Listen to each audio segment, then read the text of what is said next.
Hello and welcome back to my channel. My name is w.i.t.c.h.aholic, and because that's my name because I love witch, most of my content is about witch, though I also want to make videos about other Disney things.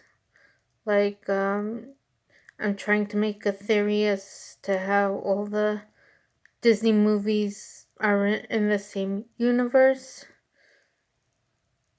Right? I'll probably have some movies about videos about religion and all sorts of things. This video is continuing my Which Doesn't Make Sense, and we're up to arc 5, and this is part 9, because for the first arc I did in a few parts, so there's 6 more issues to go, and each one will be its own video for a total of 6 more videos. Now, if you're getting the feeling that I hate this series, no. In fact, this is my favorite series after Harry Potter, but for some reason, Disney was determined to ruin it.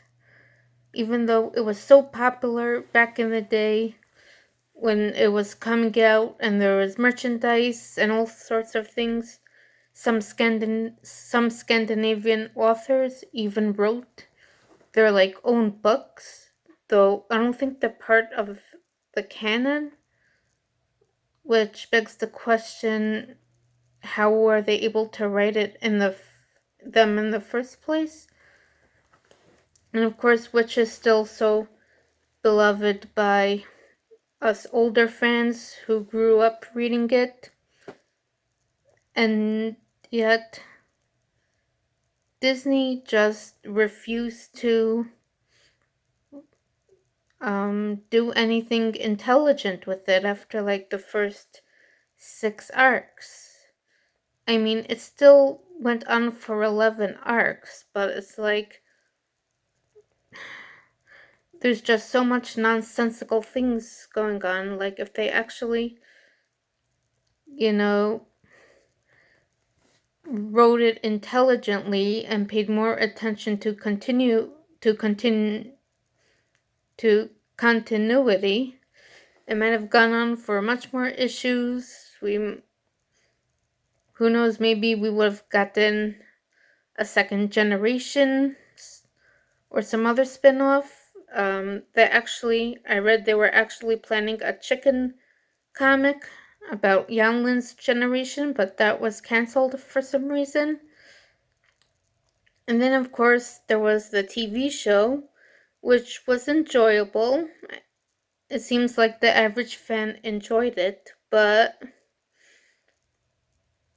it really was not the best adaptation. It wasn't the worst, but it wasn't the best. And so, because of fans, complaining about it, the 3rd season was canceled. Disney could have redeemed themselves by making it based on the comics, but fixing the things that don't make sense. And they could have made it be based more on the comics, but again, expanding on things and explaining things that weren't expanded on and explained. And again, fixing earlier things that didn't make sense. And again, if they did that, it might have gone on for a bunch more seasons, but they screwed up with the TV show, and so here I am making these videos because I am just so annoyed. I need to let it out. Though they are, again, the comics are being reprinted by Yen Press, and since Disney is rebooting stuff and there's still so much fans and there might be more fans because they're being reprinted. Maybe they'll reboot it, please God. Make them reboot it in a TV show, but intelligently and fixing all the plot holes, please. Okay, onto the video. Again, this is about Arc 5. So this is going to be more about the main points. I'm not going issue by issue, though technically I am, because I'm reading the synopsis on the wiki instead of reading the whole comic again. But I did read the comics a bunch of times, and I remember a lot. I'm just using this again to refresh my memory and so I don't have to read the actual comic and make the video longer, though. Again, this still might be a long video because there's still a lot of stuff to talk about. Okay, so now we see that Himarish is the Oracle again, and he created a triumvirate, which is him, Yanlin, and Indarno. Because, he was humbled by his experiences in the fourth arc, and I guess this was supposed to make him a better oracle. I mean, I believe he says that he's like, they're gonna have the council more involved. First of all, I mean, the council, it seems they're pretty involved. They chose to have a new oracle, again, because he interfered, even though it was to save the Guardians. Also, it doesn't have seemed to have helped much. They still need the Guardians, to save them every issue. Again, even though this is the place that watches over the universe, so you think they could protect themselves from anything, And it says here in the wiki that it was, again, the triumvirate was created to govern over Kandrakar and the various realms protected by it. Again, none of the arcs we actually see them doing anything to govern the realms. In fact, when Ari, asks the Oracle for help, he gets refused, and that starts the conflict of the third arc. One of them, though. I was thinking that, again, the triumvirate, you would think one of the decisions would be maybe to have having, some trained warriors with magical items to be there on hand to defend the fortress if need be, so the Guardians, could have a break now and then.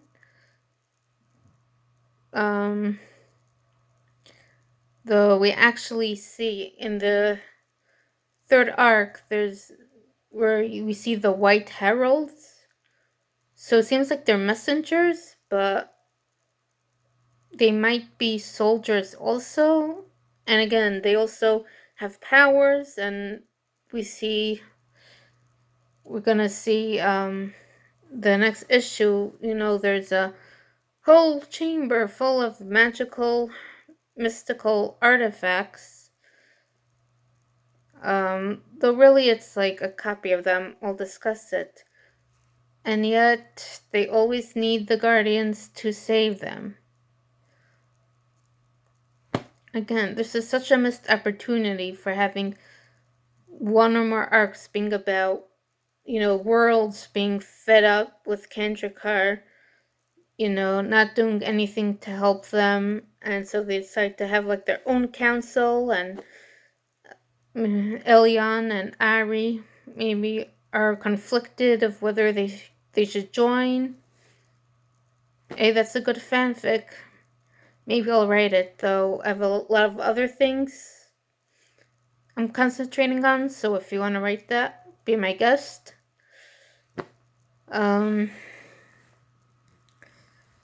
Anyway, so we see Orup is still on Earth. I like her character, so I like that she's sticking around because a lot of other characters, even major ones,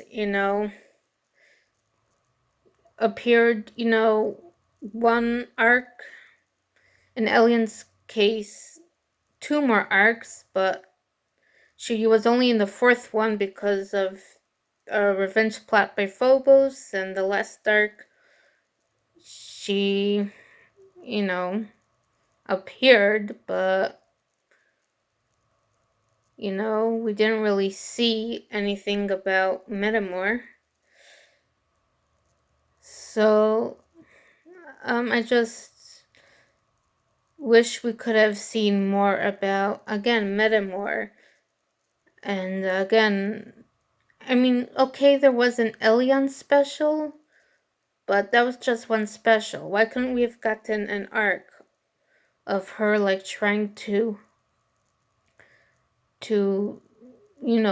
rule a kingdom, and, and maybe something's going on. Or again, if they wouldn't have gotten rid of Phobos, he could have come back again, maybe even a few times, because he's the first major villain and the best. He should be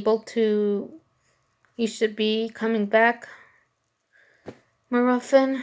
I'll talk more about that soon. And then, of course, as I'll talk about later, Orub again doesn't even appear after this, even though they could have used her help.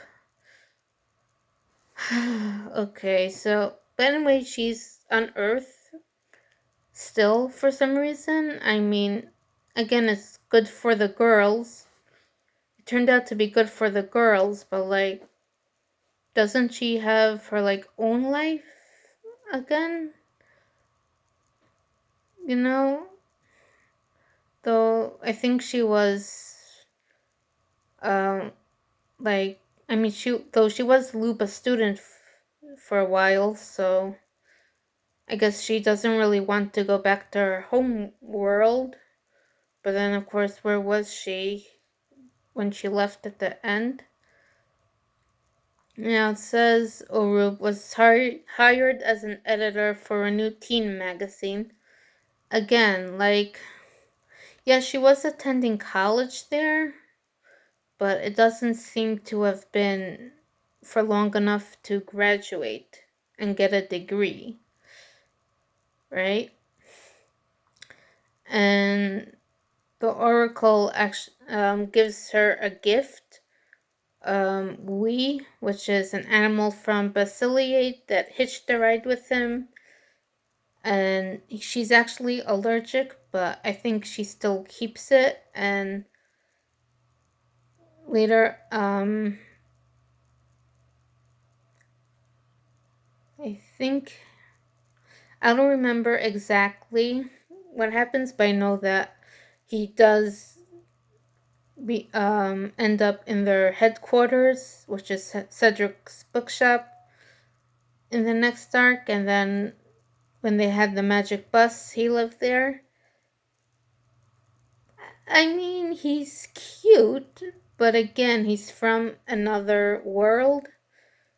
So why is the Oracle encouraging that? Especially because it's Earth and people apparently don't know about magic, though this is kind of contradicted later on, because we do see all these people with magic powers popping up. In the third arc, there's even the government investigating. So yeah, you don't want magical creatures just coming from random planets. Again, even if they know about magic, like on Earth, for example, we're very careful about bringing in stuff from other countries because we don't want, like diseases and stuff to spread. Can you imagine if like a creature from another planet came? What sort of diseases it would have? I guess the Oracle took care of that, and yeah, they did manage to take care of W.i.t.c.h pretty well, but again, like, why not just bring him back to his planet? And why did he come with the Oracle anyway, and why does he want to stay on Earth? Like, that makes no sense. You know? And then we learn about Tarani's love of dancing when the new dance studio opened and she passed the audition.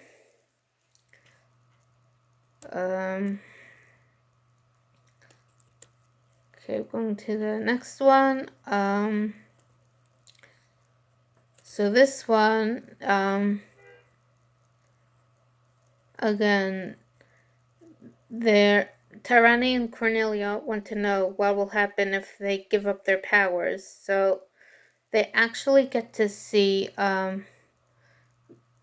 like the possible past and futures, which is good. I like this issue.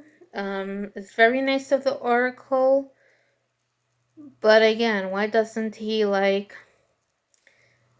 tell them? I mean, they have been Guardians for a while now, but we still see in issues, secondary powers just popping up out of nowhere. Doesn't seem they themselves really know what they can and can't do. Like, you would think the Oracle would give them, like, some info. Okay, your secondary powers are these, and this is your limits, and something. Though, again, he also should have done that in the beginning. Like, why not? So, the way they do this is by using the breath of time, which, again, they don't give to Cornelia, though it seems she doesn't want it. But, though actually, I mean, it's like the magical copy of the breath of time that, regenerated. I mean, cause I don't think she wants it because Phobos gave it to her. But they don't have astral drops anymore. So it's very useful because it could freeze time. So it doesn't matter how long they are in other worlds. And we see here it could show possible futures and pasts. It could probably do other stuff. Like, hello? Give it to her and give the others magical stuff also. Okay, so anyway, a bit about the future. We see Will wrote a book about their Guardian adventures, though of course, not exactly the same. She probably had different names and stuff. And Martin knew someone who might be interested in publishing it. But again, they're supposed to have their eternal gifts, right? So it doesn't mention hers. And Irma's is apparently, helps her in her job as a dolphin trainer, right? And she could tell that the female dolphin is pregnant, so she also might be able to talk to them or something. Which again, like, we don't see her use that. Like it's not mentioned she could do that when she's a guardian. So is this like a new power she somehow got as an eternal gift, or it's probably, she could do this when she was a guardian, but again, they have, not only do they have a bunch of secondary powers, they could each do a lot of stuff with their element. So it's like their eternal gift is only like one part. So like she could only get along with aquatic animals, for example, but she can't control water in a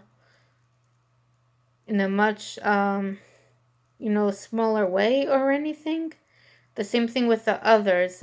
We see Tarani has a lot of energy, and she, right, after teaching a dance class, the students are dripping with sweat and tired. She's fine. She also says she doesn't need a jacket. First of all, again, like, how far does this go? Like, what about like a snowstorm? Is she gonna be cold? And again, it's not mentioned anytime in the comics that because of her firepower, she doesn't need a jacket in cold weather. And again, that's good, but what if they are attacked by an enemy who wants to get rid of them, and so one chooses to attack them in their weakened state? Like, that doesn't really help. Now, Cornelia is a park ranger, so she has a green thumb.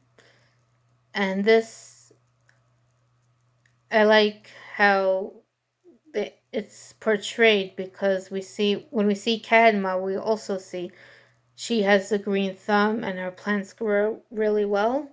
But we also see she has a bird that she could apparently understand. So does that mean Earth Guardians can understand animals? And now Helen is a flight attendant, and it says her eternal gift is to be able to predict the weather. I don't remember that being mentioned in the comic. Also, again, like, she could predict the weather, but like not control the air even in a very small way. Like, how do these get chosen? Also, I do find it funny that, again, they all chose, all of them except Will, chose a career path connected to their elements. Like, again, it was such a part of their lives. It's probably like just feels natural to them. Well, Tarani really didn't, but the others did. It's just funny. Like, surely they had other, dreams that they wanted to pursue. Like, I don't know, does being a guardian for a bunch of years means that you're more likely to choose a career and other things based on your element? Like, what about wearing your elemental colors or anything? Now we actually see Martin, who got pretty handsome, and Irma seems to have a crush on him. And he is an editor for a newspaper.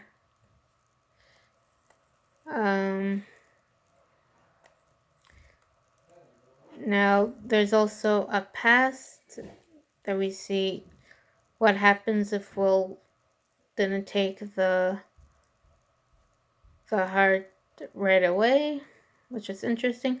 Oh, Back to the Future quickly. We also see them going to Mrs. Rudolph's house, which apparently is still their headquarters, but Andrew Hornby, who works for the local government, says that I think it's property of the city. But again, it's only the city's property now after all these years of it being abandoned and them using it as their headquarters. And again, what about the Browns' house, which was abandoned for longer? What about Cedric's bookshop? That we actually see later that actually got, no owners. But yeah, what happened to the Browns' house? What happened to Mrs. Rudolph's house, in the comics after Orub left? Like, what is going on? Also, he seems to remember Irma turning him into a frog or something. I don't remember exactly, but... Oh, I think because, like, she said something and he's, like, scared. So one of the others joked, oh, he probably remembers you turning him into a frog or something. We also learned that, all these magical objects are like a copy, so only the previous owner could actually have them, but could take them. But it seems like, again, you could use them in some way. But again, first of all, where are the original objects? Do they have like a separate room for the original objects? And if they do, why don't they use that? And if they don't, I mean, this is Kandrakar. They probably are able to know where all the objects are, right? Because, I mean, like, the breath of time can literally control time and everything, so you think they would want to have those locked away so the wrong people can't use them or something. Right? We also learned that there's actually a backup to the heart of Kandrakar, but it can't touch the original one. Like it doesn't really say what would happen, but it's obviously bad. Which, again, does that mean the heart of Kandrakar can be destroyed? And if it gets destroyed, like, they only have one backup copy? Like, how does this backing up magical objects even work? Okay, anyway, the third issue, we're seeing that all the girls are... Hold on. Oh yeah, that they're getting either new powers or stronger powers. So Irma could see visions and puddles of water. Cornelia could heal. Helen could could tell if someone's lying or not. Now, Tarani could hear others' thoughts. But again, this only happens to her once. Meanwhile, the others use their powers a bunch of times in other issues. So, and also she has the power of telepathy. So shouldn't she have been able to read other people's minds from the beginning? And again, why doesn't she use her power? Like, that's a really good way to defeat an enemy, when you can read their mind and know what they're going to do. Also, side note, like, when it comes to powers like telepathy, like, how do they work? Like, you're just hearing random people's thoughts every time? So, it would be nice again if in a reboot, like, it was explained, like, how this worked, the other stuff. And I think it's we learn in this one that we learn, like, the elements themselves are testing them. It's either this one or like the next one or something, which again, like, this really isn't explained. Like, why would they need to test them in the first place and everything? What's the point? And again, they almost lost their powers. Why would So the elements wanted that to happen? Oh, and I skipped well before. Now she actually has stronger powers, not another one. I mean, yes, as the keeper. I mean, she has the most powers, but but like, again, three of them have like new powers. Like, again, how does that work? Disney, you cannot just put this stuff in and not explain it. Which, again, also, again, all this, it's just so strange, how they treated the series, because, again, it was so popular, and we know Disney is full of very talented writers, right? Like, look at all the other stuff.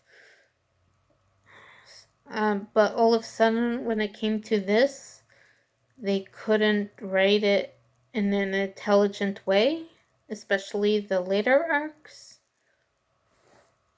Like, come on. So Mr. Collins actually tells the girls about Jonathan Ludmore, about how, like, he was, right, how once there was a strange light, though I think he, and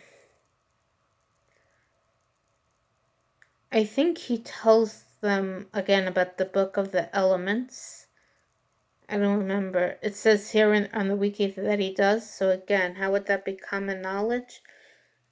He also tells them that, like, there's a light and he disappeared. People saw strange creatures around. Again, we're gonna talk more about him soon. And meanwhile, Cedric, who's been given another chance, is back in his bookshop. Again, like, he was absent for quite some time, so how is his bookshop still open and waiting for him? Right? Also, like, he was absent, like, from the second arc, from the end of the first arc till now, which, and the second arc, is the summer, so it's like over a year, maybe like close to 2 years, if they were telling us how much time passed, which they don't really. And again, even when he owned it in the first arc, he also spent a lot of time in Meridian. So how does this work? And again, also in the sixth, also at the end, like, Will actually mentions, the owner of a popular bookshop just disappeared. People are gonna ask questions, but nobody seems to be asking questions. So this is just weird. And again, the Oracle says, he deserves another chance because he's not completely evil. He's still pretty evil. Also, why here on Earth? Why not on Metamor, and doing maybe some sort of community service and proving himself to Elyon? And if he proves himself, he can be part of the court or something. And also, again, he took away his powers, so I'm assuming that if he reformed, he would have gotten his powers back. But even if that happened, was the Oracle like expecting him to just stay on Earth forever? Like, it's not his home planet. And of course, he's really upset about this. So, and we see he spends, the next issue, I think it's in the next issue, he spends like all his time looking for magical artifacts, which most of which seem to be fake, but, he hears about the Book of the Elements, goes to Ludmar's mansion, meets him, and agrees to work for him. That I'm gonna talk about that soon. Now, so the girls, have to watch him, which means they spend a lot of time in the store, which, I mean, leads to some funny moments. Like, they're talking, I think, about the dance studio, and Cedric comes over to them and is like, "You're making too much noise," something like that. And it's like kind of funny, but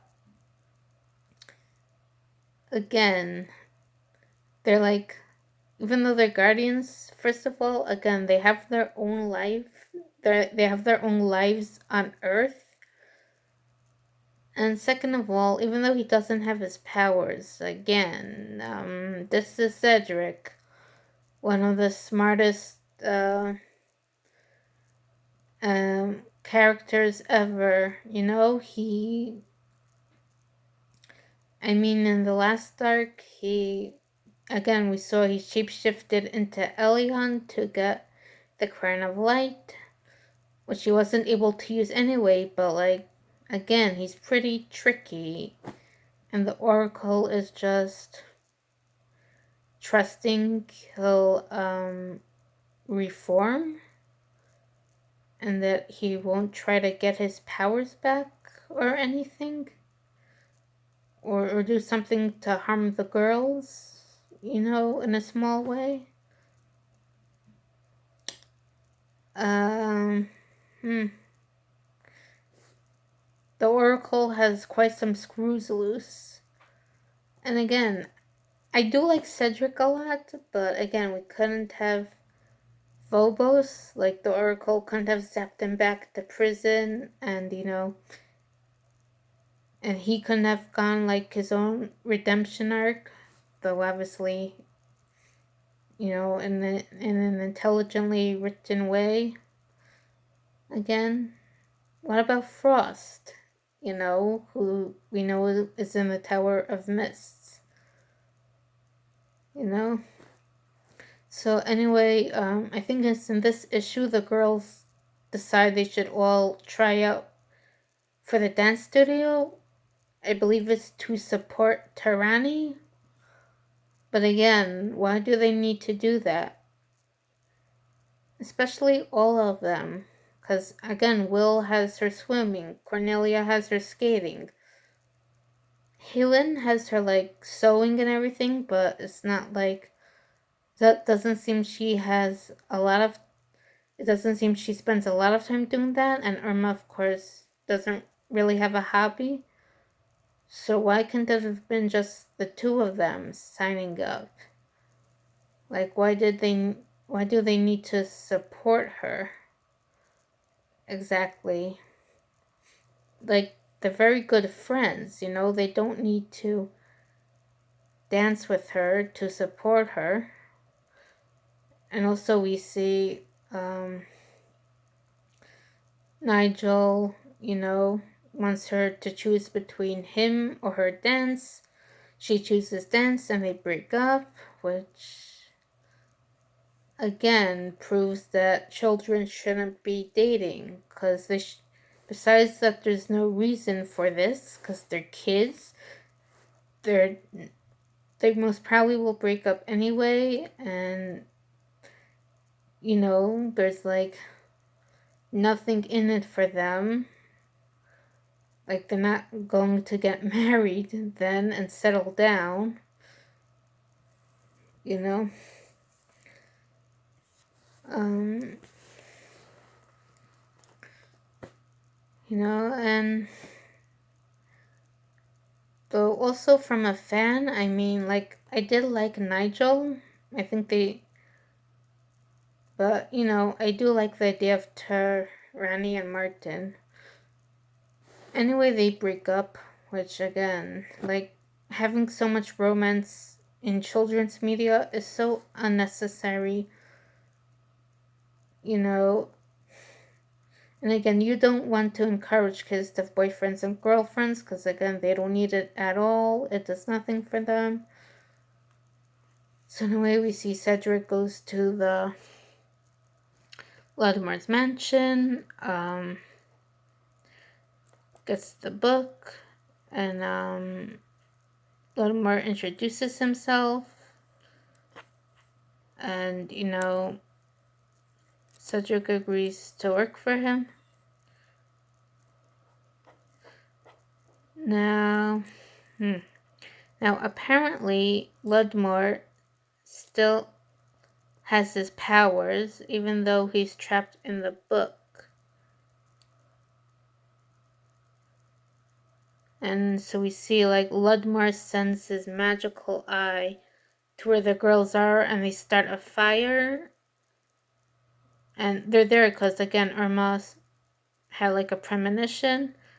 So they're there invisible, so they stop the fire.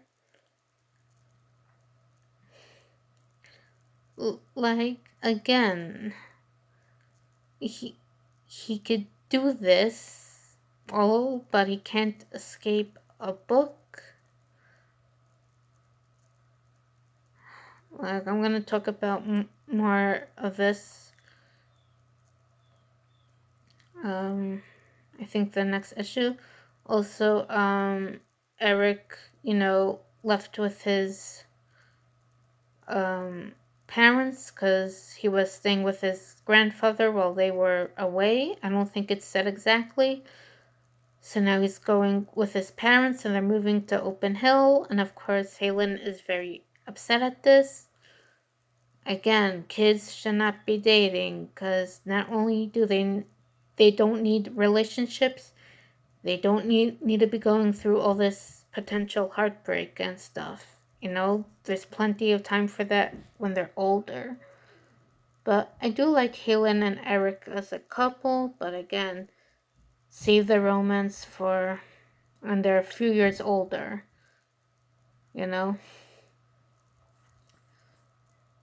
Um,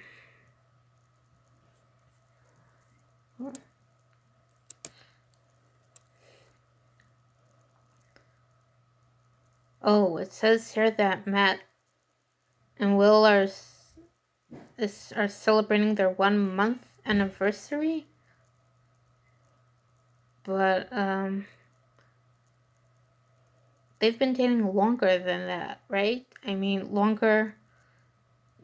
more time than that has passed, right?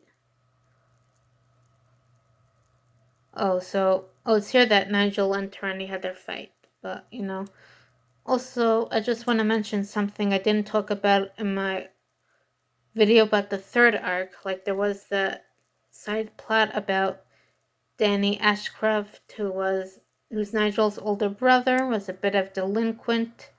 So he's upset at Judge Cook because she, sentenced him, I think, to community service or something. So he persuaded Nigel for a bit to, like, vandalize their stuff. Again, like, why not bring Danny back? In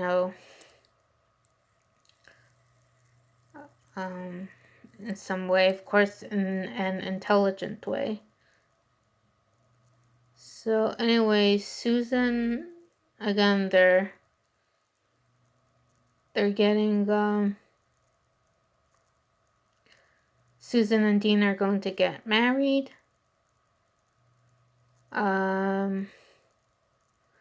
And again, they decide to have, to trick Matt into opening the book. Again, because, like, he is aware of this. So, like, of everything. So they're going to use to trick him to open the book. So he gets sucked inside. So the girls have to help Ludmore to save him.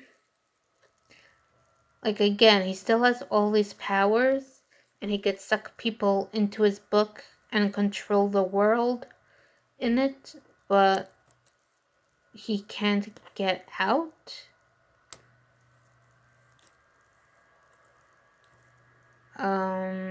Yeah, it was because of the elements, but still. Okay, now the next issue, again, the girls, of course, aren't aware of that yet. They just know Matt disappeared, so they go to Cantricar to get answers. And they do use, the copy of this magical thing that could, like, show the present. I guess, so maybe it could tell the future also. I don't really know. It's like,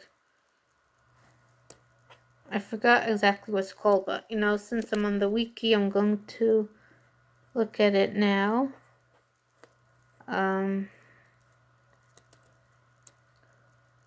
Where's the, here.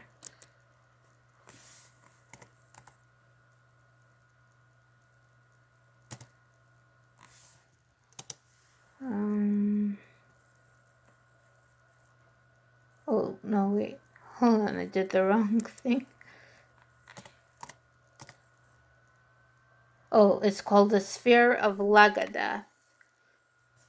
Okay, and I think I was pretty close. And, oh, so it can answer a person's questions. So they use, oh, and it says here, so it could predict the future. So they use that to,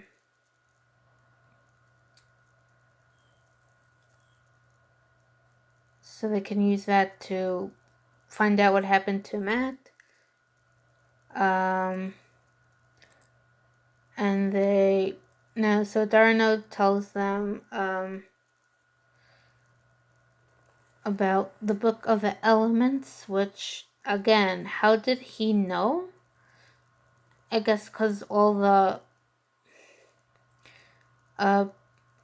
people of the congregation were, like, watching this unfold. But again, like, they couldn't interfere in some way. Like, again, and what's the point of them having them in the first place if they can't interfere? And again, they send the guardians, right, to fight evil and stuff, but they work for Kandrakar. So anyway, Phobos actually sent Ludmore to make the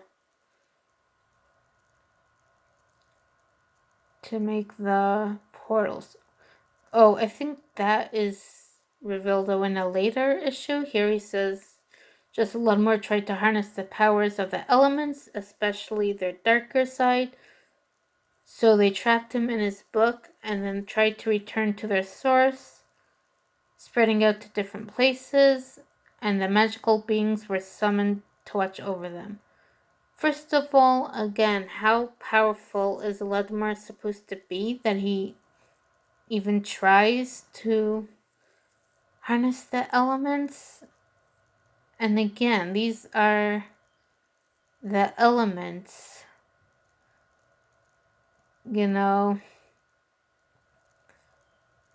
like, surely they have, like, some, aren't they, like, floating around in space or something? Like why, as we see later, like, why are they in Heatherfield? And why do they need these magical beasts?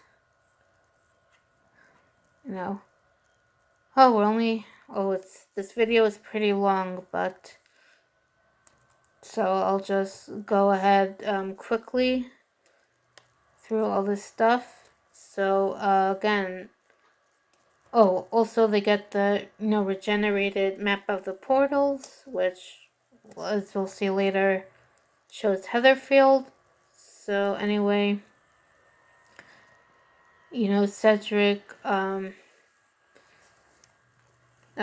tells them about the accident, and so they go over, and the map, goes into the wall and shows Heatherfield, because they need to get these elemental stones to open the book and free Matt.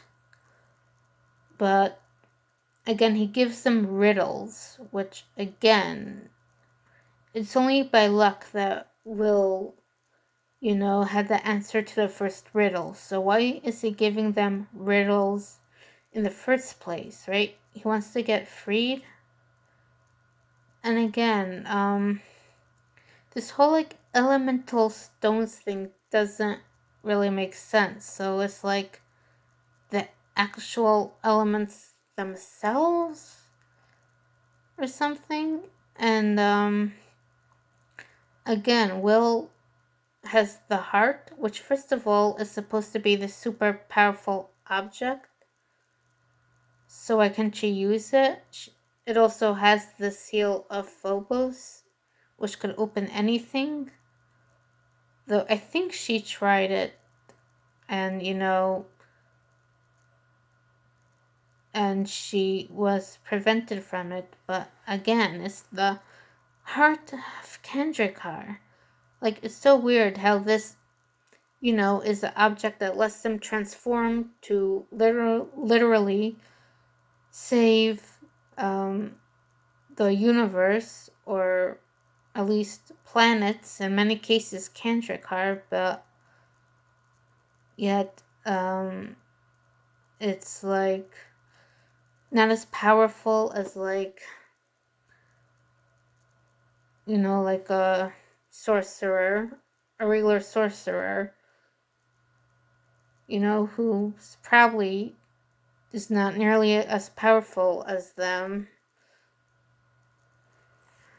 Yeah, we see he's clearly powerful, but again, the heart of Kendrickar is supposed to be really powerful. It's what helps them, again, literally save, the most evil. It helps them save, literally planets from the most evil people, like Phobos. So what is with this? So again, one by one, they get the elemental stones. I'm not gonna go through, each thing, because it's not that important. But anyway, they get the stones, though it seems that it weakens them. And in fact, we also see Matt is writing. He's in the book and he's writing in it again. Why? Also, I don't know, maybe Will didn't try to use the heart to free him, but surely if she tried that, it would have worked. And again, Matt is apparently writing in the book. Why? And again, also in Arc 7, it's revealed that apparently he's from Kandrikar and knows everything, so, then how could this have happened to him? And so after they defeat, so after they get the 4 elemental stones, there's one spot open, which is for the heart. And Will, of course, is not going to put it in. So the book swallows them all.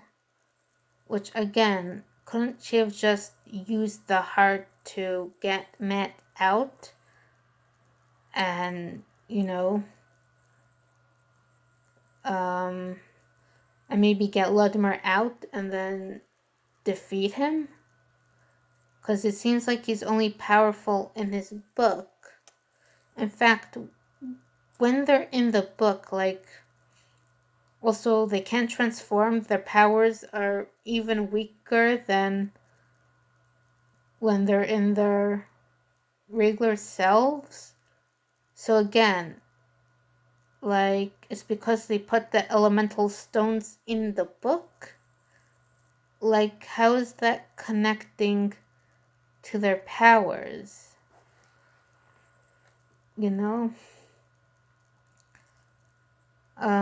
We also, and like, they're actually like going through the past, right? Because when we see him, Will and Helen see, Ludmore getting told by Phobos to make the portals, it's like, he hears them and he tells the guards to investigate. So he can literally send people through the past, but he cannot free himself from the book. And again,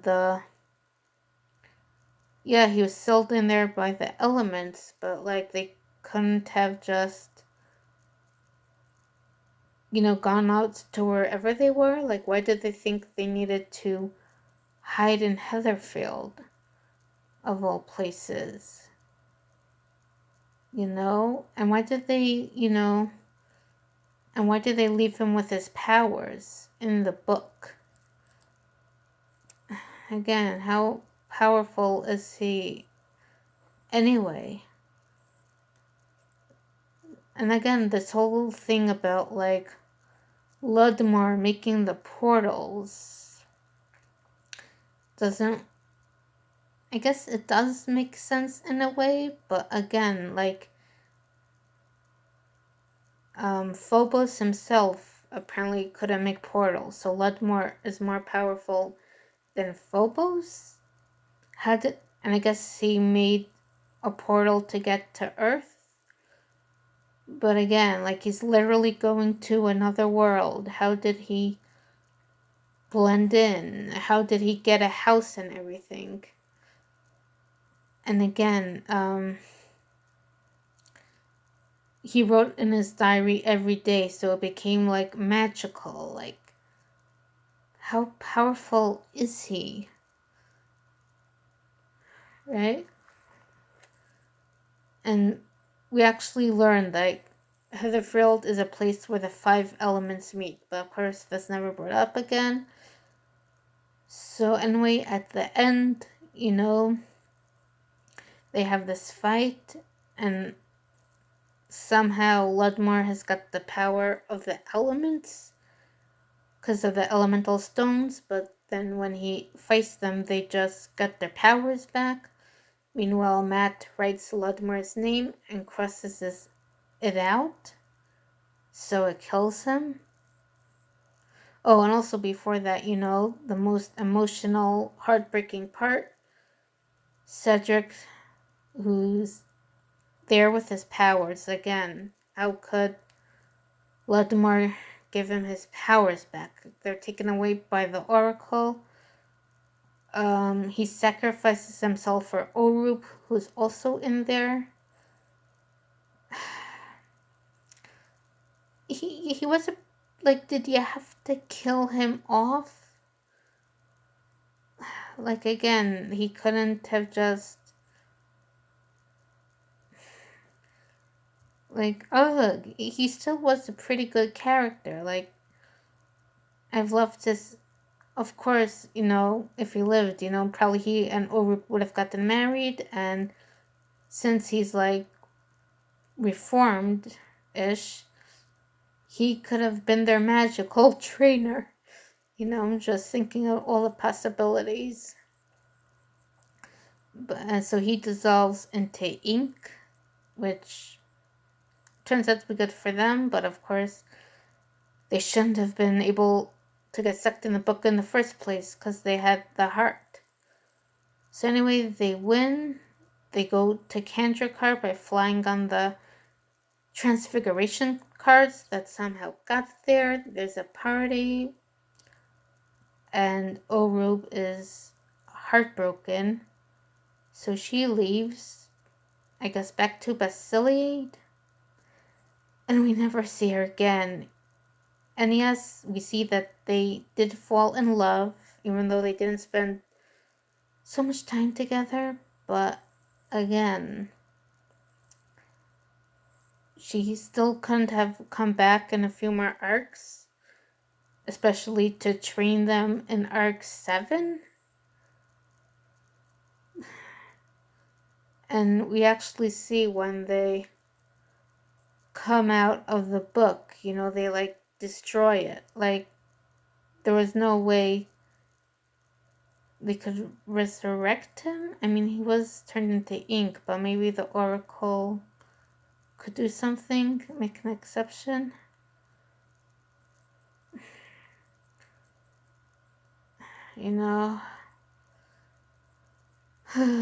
Okay, that's the end of the 5th arc. Wow, this is my longest video yet. Again, there was a lot of stuff to talk about. So I guess I'll end it here. And soon I'll be talking about the 6th arc. Thank you all so much for watching me. I love to hear your thoughts on this, how you think this should be rebooted, how this should be done in a reboot, and I'll see you later.